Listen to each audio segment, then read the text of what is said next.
이 시간 저와 여러분에게 주시는 하나님의 말씀은 구약성경 여호수아서 제13장 1절로 7절 그리고 14절의 말씀입니다. 여호수아가 나이가 많아 늙음에 여호와께서 그에게 이르시되 너는 나이가 많아 늙었고 얻을 땅이 매우 많이 남아있도다. 이 남은 땅은 이러하니 블레셋 사람의 모든 지역과 그술 족속의 모든 지역 곧 애굽 앞 시을 시내에서부터 가나안 사람에게 속한 북쪽 에그론 경계까지와 블레셋 사람의 5 통치자들의 땅 곧 가사 족속과 아스돗 족속과 아스글론 족속과 가드 족속과 에그론 족속과 또 남쪽 아이 족속의 땅과 또 가나안 족속의 모든 땅과 시돈 사람에게 속한 무아라와 아모리 족속의 경계 아벡까지와 또 그발 족속의 땅과 해 뜨는 곳에 온 레바논 곧 헤르몬 산 안에 바알갓에서부터서 하맛에 들어가는 곳까지와 또 레바논에서부터서 미스르 분마임까지 산지의 모든 주민 곧 모든 시돈 사람의 땅이라. 내가 그들을 이스라엘 자손 앞에서 쫓아내리니 너는 내가 명령한 대로 그 땅을 이스라엘에게 분배하여 기업이 되게 하되 너는 이 땅을 9 지파와 므낫세 반 지파에게 나누어 기업이 되게 하라 하셨더라. 오직 레위 지파에게는 여호수아가 기업으로 준 것이 없었으니 이는 그에게 말씀하신 것과 같이 이스라엘의 하나님 여호와께 드리는 화제물이 그들의 기업이 되었음이니라. 아멘. 오늘 허락하신 하나님의 말씀이 성령 안에서 저와 여러분에게 생명이 되고 마음이 될 줄 믿습니다. 우리 앞에 분하고 이렇게 인사하십시다. 주님 인도하셨습니다. 주님이 인도하셨는데 내가 마음의 문을 닫고 있으면 될까요? 안 될까요? 안 됩니다. 마음을 여시는 여러분 되시기를 축원합니다. 오늘 허락하신 하나님의 말씀은 이제 여호수아가 이제 정복전쟁 7년의 시간을 마치고 땅을 분배하는 그런 장면이 나옵니다. 여러분 한번 생각해 보십시오. 지난 7년 동안 하나님의 은혜와 사랑으로 전쟁에서 승리하는 모든 장면들을 기리면서 땅을 이제 획득했어요. 이 획득한 땅을 남은 12지파 이렇게 이제 9지파 반이지만 그 가나안 동쪽 지역의 2지파 반을 뺀 19지파 반에게 나누어 주는 그 시간이 얼마나 복되고 행복하고 감사했을까요? 근데 여러분 성경을 읽어보면 그렇게 복되고 행복하고 감사한 시간이 결국은 나중에는 눈물이 되고 아픔이 되고 절망이 됩니다. 하나로 이루어졌던 그 나라가 다시 나뉘어지고 모든 나라 속에서 아픔을 경험하는, 그래서 상속받은 지파들이 그 유산을 온전히 지키지 못합니다. 유산을 분배했는데 그 유산을 상속자들이 온전히 지키지를 못합니다. 그래서 오늘 설교 제목을 상속보다 상속자를 준비해야 합니다 라는 제목으로 하나님 말씀을 나누고자 합니다. 여러분 우리가 잘 아는 한국의 유명한 코미디언을 기억하실 것입니다. 폐암이 걸려서 폐암 광고에도 나오고 결국은 그 폐암으로 말미암아 죽었었던 이주일 씨를 기억하십니까? 여러분 그 이주일 씨가 죽은 이후에 참 안타까운 현실이 있었어요. 여러분 사진을 한번 보시면 위쪽에 있는 그 묘가 이주일 씨의 장례 묘였습니다. 누구도 화려하고 아름다운 비석이 저렇게 새겨져 있는 그런 이주일 씨의 묘입니다. 근데 여러분 10년인가 7년인가 지나고 난 다음에 저 묘가 저렇게 밑에 보시면 없어졌어요. 이주일 씨의 묘인데 묘가 없어졌어요. 기자들이 그것을 보고 왜 그렇게 됐는가 찾아보았더니 유산을 상속받은 자녀들이 그 묘를 지킬 수 있는 관리비를 내지 못해서, 그리고 돈이 필요해서 그 묘를 다른 사람한테 팔아버린 거예요. 그래서 이주일 씨의 시신마저도 전부 다 드러내고 비석은 갖다 버리고 그와 같은 모습이 참 안타까운 현실이 우리 앞에 있죠. 여러분 우리는 흔히 듣습니다. 많은 유산을 남겨주고 난 다음에도 그 유산 받은 사람들이 정말 행복한 삶을 살아가느냐? 그렇지 못한 것 같아요. 여러분 세상만 그런 것이 아니라 성경에도 그렇습니다. 에사와 야곱의 잘못된 상속으로 인하여서 에사와 야곱은 평생토록 서로를 저주하면서 살아가는 인생이 됩니다. 여러분 우리가 잊고 있는 다윗과 솔로몬도 그렇습니다. 다윗이 많은 유산을 솔로몬에게 남겨주었지만 그 솔로몬은 결국은 나라를 2개로 쪼개버리는 그런 자리에 서게 됩니다. 여러분, 수많은 다윗의 아들들이 잘못된 유산으로 말미암아서 하나님의 은혜를 가리게 되는 안타까운 현실을 성경을 통해서 보게 됩니다. 여러분, 저와 여러분도 이 세상을 사는 이유 중에 하나가 무엇이 있냐면 유산을 만드는 데 있습니다. 물질적으로든지 정신적으로든지 영적으로든지 우리 사랑하는 자녀들에게 뭔가를 남기려고 저와 여러분은 지난 한 주 동안에도 최선을 다하며 삶을 살았습니다. 그래서 우리의 중심의 포커스는 어디 있냐면 얼마나 많은 유산을 남겨줘야 되는가, 얼마나 좋은 유산을 남겨줘야 되는가, 여기에 포커스를 둘 때가 많이 있습니다. 근데 하나님 말씀하십니다. 유산에 대해서 관심을 갖는 것 이전에 그 유산을 받을 상속자에게 관심을 더 두라고 말씀하십니다. 무엇을 남기느냐, 이것이 중요한 것이 아니라 누구에게 남기느냐, 이것이 중요하다라는 말씀입니다. 오늘 여호수아는 12지파에게 유산을 상속합니다. 여호수아도 유산에 대한 깊은 관심을 두고 있습니다마는 여호수아가 미처 행하지 못한 것은 유산 상속자에 대한 깊은 관심을 두지 못한 것입니다. 그럼 오늘 본문의 말씀을 통해서 그러면 어떻게 하면 유산 상속자들에 대한 관심을 우리가 깊이 있게 할 수 있을까? 하나님의 말씀을 상고하면서 여러분과 함께 우리의 가정은 유산도 남길 뿐만 아니라 그 유산이 아버지 하나님 앞에 영광이 되어지는 상속자들의 삶이 될 수 있도록 어떻게 해야 하는가를 함께 나누기를 원합니다. 첫 번째는 무엇을 알아야 되느냐? 하나님의 때를 알아야 합니다. 우리 옆에 분하고 한번 할까요? 하나님의 때를 알아야 합니다. 하나님의 때를 알아야 합니다. 자, 본문 1절의 말씀입니다. 우리 같이 한번 읽겠습니다. 시작. 여호수아가 나이가 많아 늙음에, 여기까지만 읽겠습니다. 여호수아가 나이가 많아 어떻다고요? 늙었어요. 그럼 여러분은 여호수아의 나이가 몇 살 정도나 됐을까요? 지금 우리가 아는 것처럼 그 다음 14장에 갈렙이 나오는데 갈렙이 나이 80에 하나님의 사명을 감당하려고 하죠. 그래서 여러분, 광야의 생활을 빼면 여호수아와 갈렙은 같은 동시대의 사람이기 때문에 약 광야 이전의 삶이 40살을 봐요. 그러면 40을 가나안 땅을 정탐하고 광야에 40년을 사니 나이 80이에요. 80이 되어서 하나님의 은혜로 모세의 뒤를 이어 후계자가 되었는데 7년 동안 정복전쟁을 했으니 나이는 대략 87 정도 돼요. 여호수아가 110살에 죽었으니 111살에 죽었으니 87이 됐다라고 하는 것은 정말 힘을 다한 삶이었어요. 여러분, 나이 80에 여러분 모든 전쟁에 다 참여하여서 일을 이룬다라는 것은 엄청난 일이에요. 그런데 여러분, 오늘 이 시간 속에서 하나님께서 말씀하십니다. 여호수아가 나이가 많아 늙음이에요. 그냥 현실적으로 우리가 생각할 수 있는 의미가 뭐냐면 사람은 늙는구나. 사람은 늙는구나. 이 말을 조금 더 현실적으로 표현한다면 언젠가는 내려와야 되는구나. 여러분, 이것을 성경은 저와 여러분에게 말씀하고 계십니다. 리더의 자리에서 내려와야 하는 때임을 하나님께서 말씀하고 계십니다. 그런데 문제는, 사람의 문제는 내가 나이가 늙었음에도 불구하고 내 삶에 하나님의 때를 거역할 때가 있다라는 것입니다. 모든 일에 때가 있다라는 이 사실을 우리는 기억하지 않으려고 합니다. 여러분, 전도서 3장 1절로 8절까지 하나님의 때를 이렇게 말씀하십니다. 우리 같이 한번 읽어볼까요? 시작. 범사에 기한이 있고 천하 만사가 다 때가 있나니 날 때가 있고 죽을 때가 있으며 심을 때가 있고 심은 것을 뽑을 때가 있으며 죽일 때가 있고 치료할 때가 있으며 헐 때가 있고 세울 때가 있으며 울 때가 있고 웃을 때가 있으며 슬퍼할 때가 있고 춤출 때가 있으며 돌을 던져 버릴 때가 있고 돌을 거둘 때가 있으며 안을 때가 있고 않는 일을 멀리할 때가 있으며 찾을 때가 있고 잃을 때가 있으며 지킬 때가 있고 버릴 때가 있으며 찢을 때가 있고 꿰맬 때가 있으며 잠잠할 때가 있고 말할 때가 있으며 사랑할 때가 있고 미워할 때가 있으며 전쟁할 때가 있고 평화할 때가 있느니라. 무슨 말씀을 하나님이 하십니까? 1절의 말씀에 천하의 범사의 기한이 있고 천하만사가 때가 있다.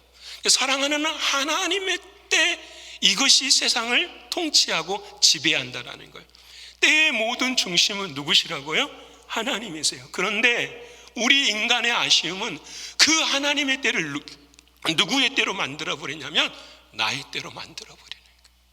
그래서 우리는 사주를 보기도 해요. 우리는 팔자 사주 주역을 보기도 하고요. 또 때로는 그와 같은 모습 속에서 생각할 때가 참 많이 있어요. 내가 주인이 되어서 나의 때를 생각하는 것. 여러분, 우리가 잊지 않아야 돼요. 나의 때가 아니라 하나님의 때. 다시 말하면 모든 때에는 하나님이 개입하고 계신다라는 거예요. 그래서 때가 중요한 것이 아니라 그 때를 이루시는 하나님의 메시지가 무엇인가가 중요하다라는 거예요. 우리는 이것을 놓쳐버려요. 상황이 그러하니 때가 된 것 같다.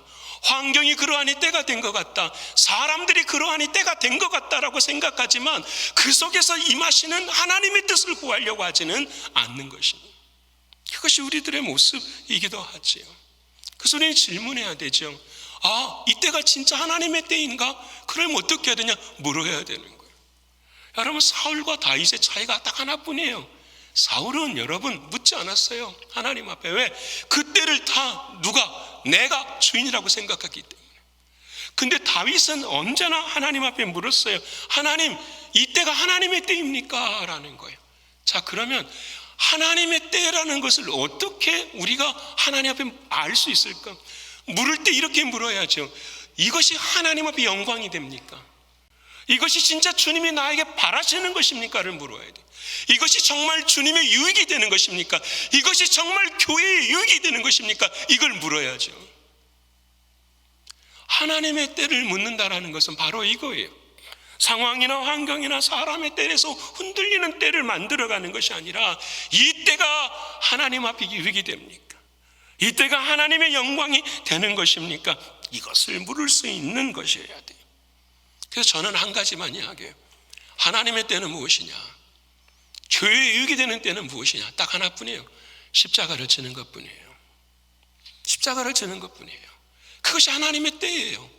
어느 때가 지나가는 것이 아니라 그때에 이루시고자 하시는 하나님의 때는 하나님의 십자가를 지는 것뿐이에요. 예를 하나 들어보십시다. 이 때를 여호수아가 내려놔요. 여러분, 여호수아는 나이가 많은 늙음에 하신 하나님 앞에 순종해요. 여러분, 이 여호수아가 누구를 보고 배웠을까요? 모세 보고 배우지 않았겠어요? 모세의 죽음이 신명기 34장 7절의 말씀, 우리 같이 한번 읽어볼까요? 시작. 모세 죽을 때 나이 120세였으나 그의 눈이 흐리지 아니하였고 기력이 쇠하지.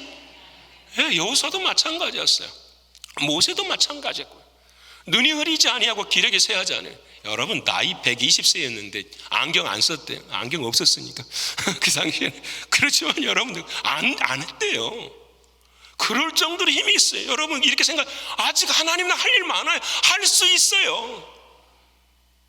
그건 누구의 주장이죠? 나의 때에 주장하는 거 아니에요. 하나님의 때는 다른데. 자, 그러면 하나님의 때는 모세는 어떻게 이해할 수 있었을까라는 거죠. 그래서 모세는 여호사를 세워요. 여호사는 경험도 없고 나이도 적고 부족한 사람이에요. 그런데 하나님은 모세를 통해 여호사를 세우게 하시는 이유가 딱 하나 있어요. 그것은 뭘까요? 모세가 하나님을 신실하게 믿었기 때문이에요. 왜 하나님의 때와 나의 때를 구별하지 못하죠? 이유는 한 가지죠. 하나님을 믿지 못하기 때문에 그래요. 하나님을 믿지 못하기 때문에 언제나 나의 때를 주장해요. 하나님을 믿는다면 하나님의 때를 신뢰하게 되죠. 하나님을 신뢰하게 되죠. 모세는 그렇게 살았어요. 실수도 있었지만 모세는 자신의 인생을 돌아보면 하나님은 신뢰할 만한 분이셨어요. 태어났을 때부터서 자기의 생명을 지켜주셨고, 나일강에 버림을 당했을 때에도 하나님은 그 모세를 끄집어 주셨고, 살인자의 삶을 살아갈 때에도 모세를 통하여 하나님은 사랑해 주셨고, 마지막 광야의 인생을 삶을 살 때에도 수많은 어려움 앞에서도 하나님을 신뢰할 때마다 하나님은 나타나셔서 역사해 주셨거든요. 그 역사가 어디에 있었느냐? 모세의 마음속에 있었던 하나님이 약속하신 신뢰가 출애굽기 3장 12절에 아직 광야를 가지기 전에 하나님이 모세에게 하신 말씀이에요. 우리 같이 읽어볼까요? 시작. 하나님이 이르시되 내가 반드시 너와 함께 있으리라. 내가 그 백성을 애굽에서 인도하여 낸 후에 너희가 이 산에서 하나님을 섬기리니 이것이 내가 너를 증거니라. 아멘. 애굽을 떠나서 시내산에 왔을 때 다시 너희들이 반드시 돌아와서 이 가나안 땅에서 뭐하리라? 하나님의 성전을 세우리라. 이 약속을 모세는 믿고 산 인생, 하나님의 때를 믿고 사는 것. 사랑하는 여러분, 하나님을 신뢰하신다면 지금의 때에 하나님께 순종하십시다. 하나님을 순종한다라는 것은 자기를 부인하는 거예요. 십자가를 진다라는 것은 다른 게 아니에요. 자기를 부인하는 것입니다. 다시 말씀드려요. 우리가 교회를 생활을 하면서 하나님을 사랑한다고 하면서 하나님, 내가 십자가를 지겠습니다. 그게 하나님의 때입니다. 그 하나님의 때는 늘 자기를 부인하는 거예요. 사랑하는 예수님도 그러셨어요. 이 세상에 33년의 인생을 사시면서 끝까지 하시는 일이 하나뿐이었어요. 마지막 날 십자가를 지시는 것이 아니라 매일의 삶 속에서 십자가를 지셨어요. 그것이 무엇이냐? 자기를 부인하는 일이셨어요. 그때의 마지막에 주님 말씀하시죠. 때가 참해. 때가 참해. 여러분, 그 때가 언제입니까? 이제는 마지막 십자가를 짊어져야 돼. 그 자리에 섬해. 그때에 하나님의 영광은 함께하는 것입니다. 사랑하는 여러분, 저와 여러분도 유산을 상속해야 합니다. 그때를 아셔야 합니다.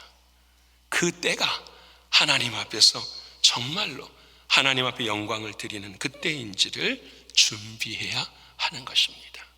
여호사는 준비한 것처럼 저와 여러분도 때를 알고 때를 준비하시는 저와 여러분 되시기를 축원합니다. 여러분, 두 번째로 이제 때만 정한 것이 아니라 뭘 하느냐? 예수의 정신을 심어줘야 돼요. 옆에 분 합시다. 예수의 정신을 가르쳐야 됩니다.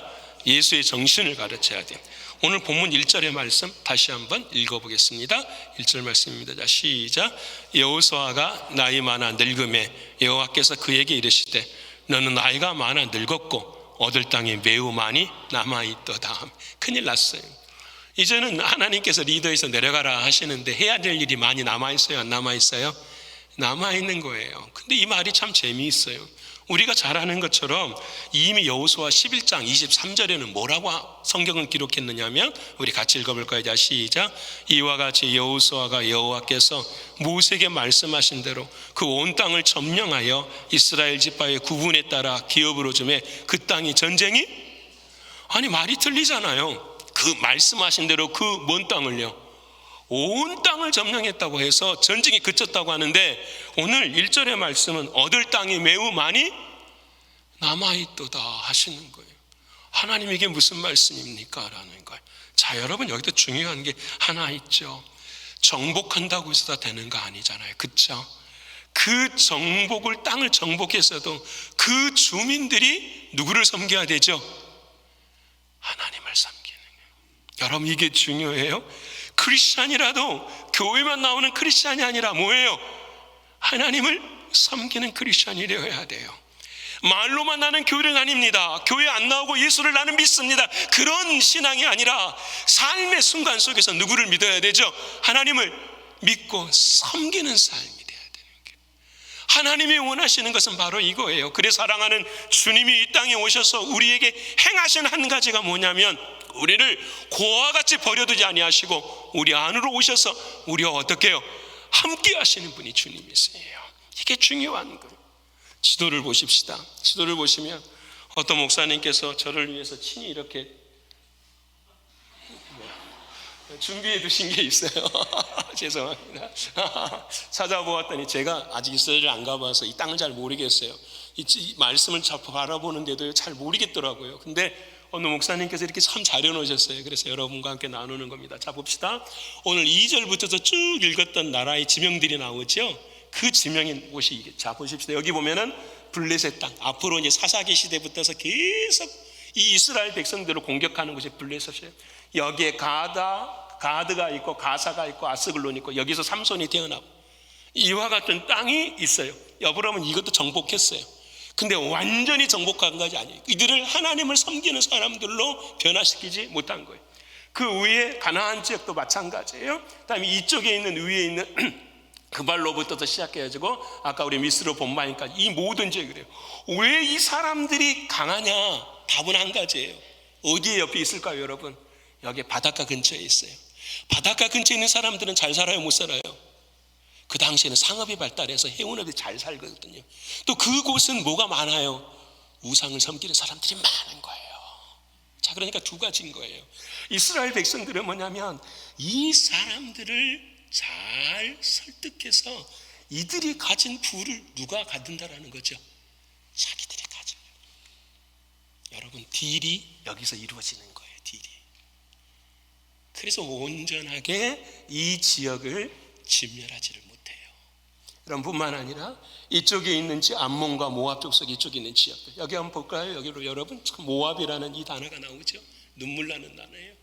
여러분, 솔로몬이 죽고 난 다음에 솔로몬이 죽고 난 다음에 나라가 두 동강이 나는데 한쪽은 르호보암이요, 한쪽은 여로보암이에요. 이 여로보암 앞에 르호보암의 이 가족은 누가 되냐면은 이 르호보암의 어머니가 누구냐면 모압 여인이에요. 르호보암이 14살의 왕이 되는데 그 14살 되는 그 어린아이를 그 모압 여인이 가슴에 품고 뭘 가르치냐? 우상을 섬기는 걸 가르쳐버려요. 결국은 르호보암에서 남유다의 지역이 우상을 섬기는 나라로 바뀌어져요. 그래서 이 많은 굉장히 큰 넓은 지역에 여호수아가 더 온 땅을 전쟁을 통해 다 승리를 했어요. 근데 어떻게 했느냐? 온전하게 진멸을 못한. 진멸을 못했단 말은 무슨 말이냐? 그들을 하나님의 백성으로 온전히 만들지 못했다라는 거예요. 자, 여기서 깨달을 수 있는 것이 뭘까요? 신앙은 무엇이냐? 생활이라는 거예요. 당신 예수를 믿습니까가 중요한 것. 그 다음에 물어야 될 게 당신 신앙생활 하고 계십니까? 우리는 형식을 중요할 때가 참 많아요. 눈에 보이는 것이 중심이 될 때가 참 많아요. 여러분, 기독교도 마찬가지예요. 우리가 다른 종교와 차이점을 가지지 못할 때가 있어요. 여러분, 사랑해야죠. 여러분, 박애해야죠. 여러분, 우리는 더욱더 창빈해야 되고 가난한 자리에 서야 되죠. 맞아요. 근데 그게 본질이 아니라는 거예요. 기독교는 예수가 내 안에 정신이 되면 예수의 DNA는 사랑하고 박애하고 낫게 되는 것은 당연히 행위로 따라와야 되는 거지만 그 이전에 뭐가 있어야 되느냐? 예수의 정신, 예수의 믿음이 있어야 된다라는 거예요. 신앙이 삶이 되어야 되는 거예요. 신앙생활의 모습이 되어야 되는 것을 우리에게 말씀해 주시는 거예요. 사랑하는 여러분, 우리가 혹여나 그 삶을 흉내내고만 있지 않는가 생각해야 됩니다. 사랑하는 정신이라는 말을 할 때 DNA를 생각하죠. 부모의 DNA가 우리 안에 들어가서 유전이 되기도 하고 병의 원인이 되기도 하지요. 우리 안에 예수 그리스도가 들어와 계세요. 그럼 그 예수 그리스도의 DNA가 우리 삶을 통하여 드러나야 되죠. 자, 그러면 물어야죠. 예수의 정신이 뭡니까? 예수의 DNA가 뭡니까? 우리가 물어봐야죠. 아마 성경에서 가장 예수의 정신, 예수의 DNA를 가장 아름답게 설명한 예수님이 가르친 예화 한 가지가 바로 누가복음 15장 탕자의 비유죠. 탕자의 비유. 여러분, 사랑하는 아들이 아빠한테 대들었어요. 아빠 나이가 많아, 얘 늙었어. 아빠 어차피 유산 많잖아. 그 유산 나한테 먼저 줘. 그게 본문의 내용이에요. 그냥 주라는 것이 아니라 유산, 큰 형한테 줄 유산 남겨두고 내 유산 줘. 그 유산을 탈취해서 간 거예요. 탈취해서 가서 삶을 살았더니 그의 인생의 끝이 뭐가 돼요? 결국은 돼지의 삶이 된 거예요. 돼지 지업 열매를 먹고 사는 인생이 됐어요. 여러분, 자, 그러면 이 탕자의 비유에 우리가 이렇게 설명을 해볼 수 있죠. 그러면은 아니, 만일 이 탕자가 사업을 정말 잘해가지고 돈을 많이 벌어가지고 왔으면 아버지가 칭찬해 주었을까요? 이러는 거예요. 여러분, 어떻습니까? 여러분, 그게 그 말이 아니잖아요.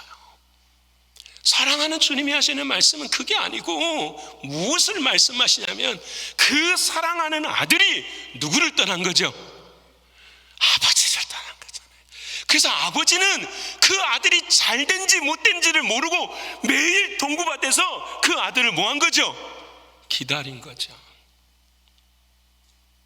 나가 한 가지, 예수의 정신은 사랑하는 아버지와 아들이 하나인 것처럼 우리와 사랑하는 주님이 어떻게 해요? 하나인 것입니다. 그게 예수의 정신이에요. 그게 사랑이에요. 여러분 지금 이 순간에도 똑같아요. 여러분 오늘 우리가 외워야 될 하나님의 말씀 있잖아요.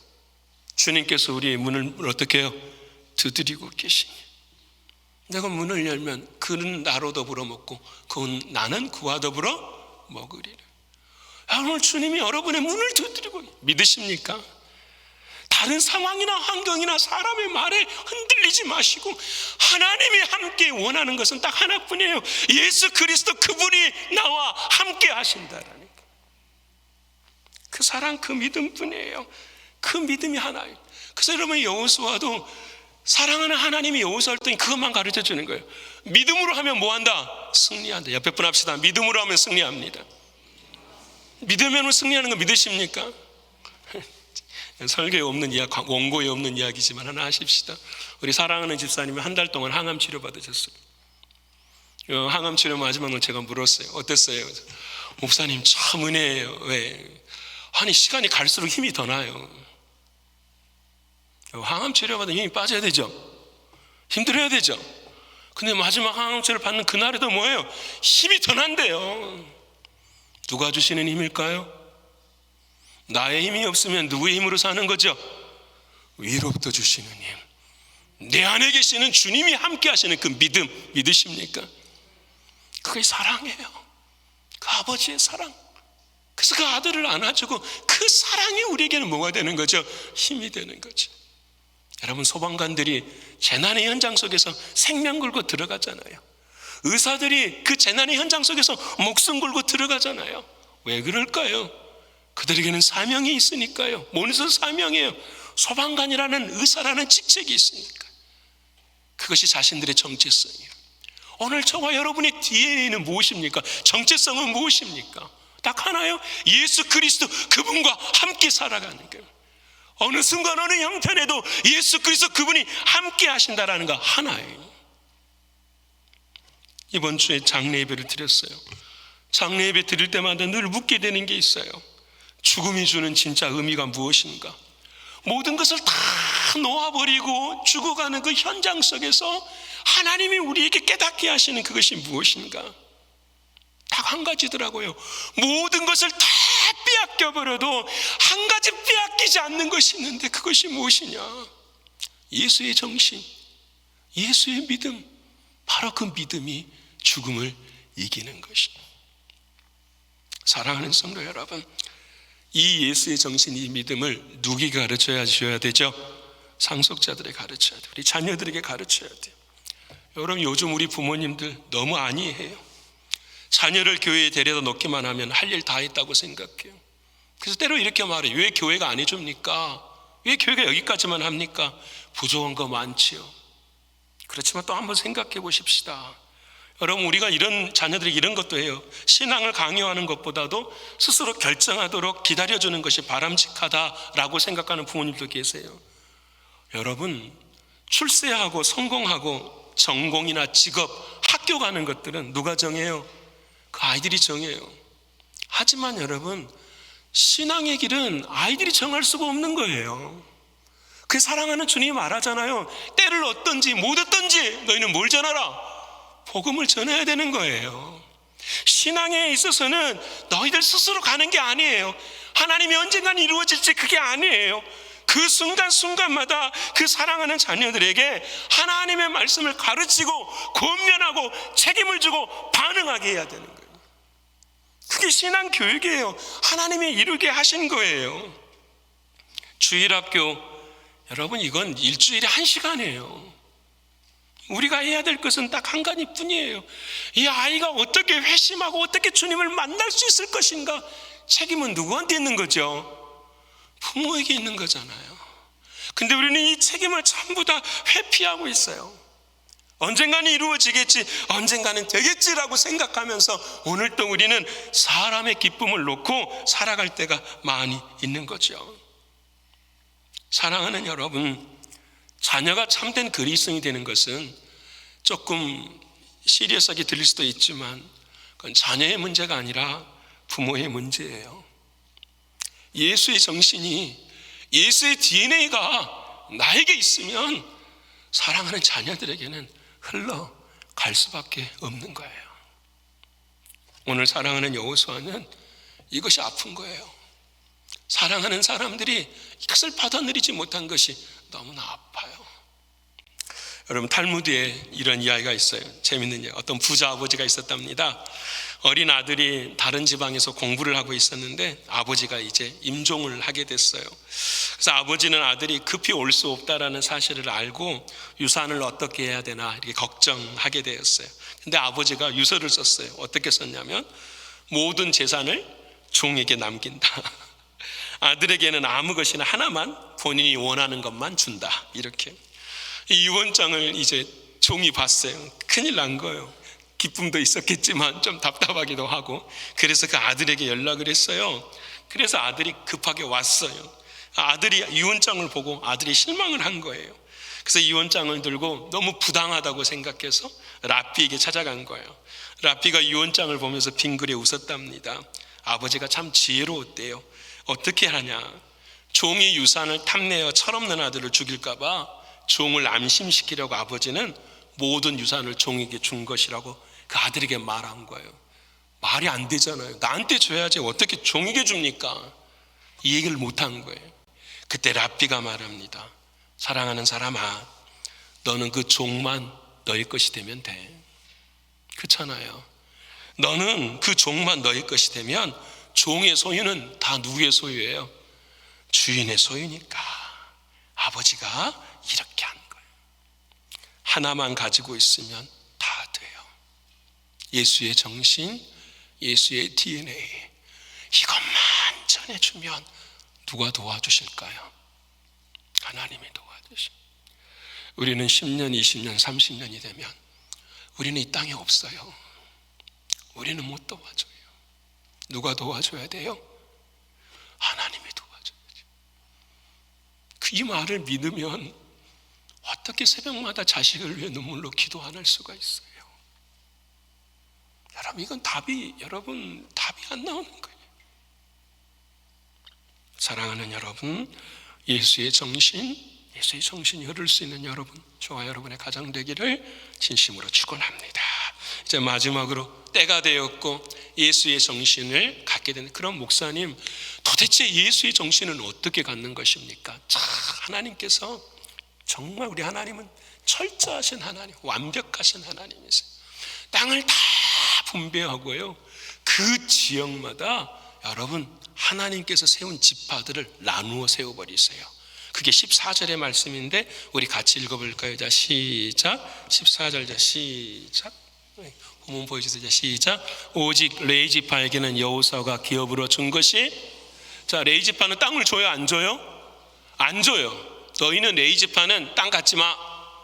그렇지만 이 레이지파는 온 지역의 마을마다 들어가서 뭐 해야 돼요? 살아야 되는 거예요. 자, 그 다음 말씀입니다. 시작. 이는 그에게 말씀하신 것과 같이 이스라엘의 하나님 여호와께 드리는 화제물이 그들의 기업이 되었습니다. 아멘. 하나님 앞에 예배드리는 그 모든 것들을 통해서 너희는 뭐한다? 세상을 살아간다 라고 말씀하시는 거예요. 자, 중요한 것은 무엇이냐? 레이지파가 하는 일은 딱 하나뿐이에요. 그 뭐냐면 말씀을 가르치는 일이었어요. 말씀이 기준되는 일이었어요. 그래서 여러분, 예수의 정신, 하나님이 말씀하시는 예수님의 유산은 무엇이냐면 딱 하나뿐이에요. 말씀이 기준이 되는 거예요. 자, 그러면 레이지파는 어떤 지파였을까가 중요하잖아요. 자, 들어보십시다. 레이지파는 처음부터서는 하나님 앞에 아주 혼난 지파였어요. 야곱의 아들이 있었잖아요. 야곱의 아들 중에 시므온과 레이는 그들은 살해하는 기계들이다라고 말하는 정도예요. 잔인하고 난폭한 인생을 산 지파들이 레이지파였어요. 근데 그 레이지파를 하나님께서 참, 저와 여러분 그렇잖아요. 마음으로 살인하고 마음으로 늘 미워하고. 저만 그런가요? 어떻게? 그런 우리의 삶의 자리 속에 딱 서 있는데 소망이 없는 거예요. 다른 야곱의 12아들 중 11아들은 전부 복을 받는데 이 시몬과 레이는 복을 받지를 못해요. 좌절하고 절망에 있을 때요, 여러분, 하나님께서 이 좌절하고 절망한 레위 사람들 하나님이 택하 버리세요. 언제 택하시냐? 민수기 3장 12절의 말씀에 하나님이 이 말씀 여러분의 말씀 되기를 축원합니다. 같이 읽읍시다. 시작. 보라, 내가 이스라엘 자손 중에서 레위인을 택하여 이스라엘 자손 중에 태를 열어 태어난 모든 자를 대신하게 하였은즉 레위는, 아멘입니까? 이게 무슨 말이냐면 6월절 그때에 이집트의 모든 장자들이 다 죽었잖아요. 그럼 이스라엘의 장자들도 죽어요, 안 죽어요? 다 죽어야 돼요. 왜? 죄인이니까. 근데 그 이스라엘의 장자들을 위해서 대신 뭐가 죽은 거죠? 어린 양이 죽은 거예요. 그래서 이스라엘 장자들이 그 죽은 것을 대신해서 하나님이 값을 받아야 되니까 그 값은 누구로 갚는다라는 거죠? 레위 지파는 너희는 누구 것이다? 내 것이다. 레위 지파 사람들은 살아있으자 누구의 소유가 되는 거죠? 하나님의 소유의 사람들이 되는 거예요. 오늘 저와 여러분 모두를 하나님 뭐라고 말씀하시나? 너는 무엇이라? 내 것이라. 옆에 분하고 합시다. 당신은 하나님의 것입니다. 그 다음에 여러분의 자녀들도 하나님의 것입니다. 안 하세요? 당신의 자녀들도 하나님의 것입니다. 자녀들도 하나님 믿으십니까? 당신의 자녀 한번 해보세요. 됩니다. 애들 다 컸는데요. 애들이 부족한, 하나님은 전지전능하신 하나님이시나니까. 하나님만의 너는 무엇이라? 내 것이라. 딱 이 말씀을 레위 지파가 딱 들었어요. 이 레위 지파가 은혜를 받아버린 거죠. 와, 하나님이 누구를 사랑하시는구나? 나를 사랑하시는구나. 그래서 레위 지파가요, 하나님 앞에 칭찬을 받아버려요. 모세가 시내산에 올라가서 예배드릴 때에 밑에 금송아지를 섬겼던 이스라엘 백성들이 있었어요. 하나님이 너무 화가 나셔가지고 저 사람들을 진멸해버려라. 그때 여러분 남은 11지파 사람들은 안 나와요. 왜? 나하고 친한데? 우리 가족인데? 레위 지파 사람들이 딱 나와서 3,000명을 죽여요. 그때 하나님이 레위 지파를 뭐라고 하십니까? 사랑한다고. 너희들에게 복이 있을 것이라 하나님 말씀해 주신 거예요. 사람을 죽여서가 아니라 하나님이 우선순위였기 때문에, 하나님의 말씀이 중심이 되었기 때문에. 사랑하는 성도 여러분, 오늘 저와 여러분 하나님께서 우리를 사시고 우리 안에 뭘 주셨어요? 하나님의 말씀을 주셨어요. 그래서 이 말씀이 우리의 삶 가운데예요. 그래서 우리의 말씀을 먹을 때 주님은 뭐라고 말씀하시냐? 그냥 받아 먹는 게 아니에요. 주님의 말씀을 먹을 때 반드시 하나님이 하시는 말씀이 있어요. 주님의 살과 피를 먹는 거예요. 믿으십니까? 이렇게 예배드리는 것은 하나님 귀로 말씀을 듣는 것이 아니라 주님의 뭘 먹는 거예요? 살과 피를 먹는 거예요. 아파요. 고통스럽고 힘들어요. 또 그 말씀을 먹어야만 내가 어떻게 해요? 사는 거예요. 그래서 믿음은 들으면서 나는 거예요. 믿으십니까? 하나님의 말씀은 뭘까요? 딱 하나 아니에요? 너 내 것이야. 내가 너 사랑해. 내가 너와 영원히 함께 있어. 그거 아니에요? 우리가 성경에 그 말 외에 무슨 은혜가 있어요? 그거 외에는 은혜 없어요, 여러분. 그 말 외뿐이 없어요. 여러분, 수천성에 지진이 예전에 일어났잖아요. 7만 명이 죽었어요. 그때 시대를 아주 정말로 눈물로 만들어서 하던 한 사건이 있었죠. 그 지진 피해자를 다 해보는데 한 여인과 한 아이가 있는데 그 아이가 산 거예요. 여러분 사진 보시겠습니까? 진짜 사진이에요. 어머니는 죽고 아이는 살았어요. 여러분, 근데 이 어머니가 이 아이에게 죽으면서 자기 핸드폰에 마지막 메시지를 이 딸에게 남긴 거예요. 그 딸의 말이 뭔지, 그 메시지가 뭔지 압니까? 사랑하는 아기야, 만일 너가 살아남게 된다면 엄마가 너를 사랑했다는 것을 절대 잊지 말기를 바래. 엄마로서 당연히 할 수 있는 일이잖아요. 말할 수 있는 거잖아요. 결국은 엄마는 죽고 아이는 살았어요. 여러분, 사람의 사랑이 이 정도인데 우리를 향하신 주님의 사랑은 어떤 사랑이에요? 저와 여러분은 가벼운 사람들 아니잖아요. 저와 여러분은 그 사랑을 어깨에 짊어지고 가슴으로 안고 살아가는 사람들이죠. 그 사랑이 저와 여러분의 가정 가운데 흐르도록 저와 여러분을 부모로 하나님이 세우셨잖아요. 오늘 5월 마지막 주 가정의 달 마지막에 제가 이 가정에 대한 상속자에 대한 설교, 우리 자녀들을 위한 설교를 하는 거예요. 이제 말씀 마치고자 합니다. 패밀리라는 말 단어 아십니까? 패밀리라는 단어가 보여주실래요? 어떤 어원이냐면 이렇게 만들어진 거예요. Family and mother, I love you. 아셨습니까? 전 처음 알았어요, 준비하면서. 아버지, 어머니, 내가 당신을 사랑합니다. 이거 앞자만 따가지고 패밀리가 됐다고 해요. 여러분, 우리의 가정은 사랑의 가정이에요. 주님의 사랑으로 때를 준비합시다. 예수의 정신 끝까지 스며들게 합시다. 하나님의 말씀, 그 사랑이 기준이 되는 저와 여러분의 인생이 되셔서 나중에 우리보다도 우리 자녀들이 하나님의 사랑을 더 많이 받을 수 있는 저와 여러분의 복된 가정 되시기를 간절히 축원합니다. 기도하겠습니다. 고마우신 아버지 하나님, 감사합니다. 부모된 자격도 없는 저희들에게, 한 인생을 살아가는 길도 모르는 우리들에게, 내가 주인 되어 살아가는 어리석은 우리 인생들에게 부모의 자격을 허락하여 주시고 여기까지 인도하신 아버지 하나님, 고맙고 감사합니다. 하나님, 이제 때를 아는 지혜를 허락하여 주셔서 날마다 주님께 물을 수 있도록 도와주시고 그 때를 준비할 수 있는 우리들이 되게 하여 주시옵소서.